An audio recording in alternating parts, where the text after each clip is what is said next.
સુરતના એક રત્ન કલાકારની અનોખી કરતૂત. રત્ન કલાકારે મેમોથી બચવા માટે બીજા કોઈ વ્યક્તિની બાઇકની નંબર પ્લેટ લગાવી અને ફરતો હોવાનો કિમિયો શોધ્યો હતો. જ્યારે ઓરિજિનલ ગાડીના માલિકને ત્યાં 5 મેમો આવતા સમગ્ર હકીકત સામે આવી.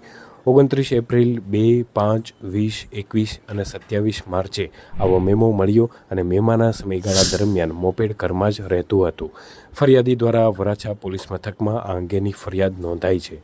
પોલીસ તપાસ દરમિયાન જાણવા મળ્યું કે કાપોદ્રા વિસ્તારમાં રહેતો પ્રિતેશ હિંમત સીતાપરા નામનો વ્યક્તિએ આ કરતૂત કરી હતી. હાલ પ્રિતેશ સામે પોલીસે વિધિસર કાર્યવાહી કરી તેની ધરપકડ કરી અને આગળની કામગીરી હાથ ધરી છે.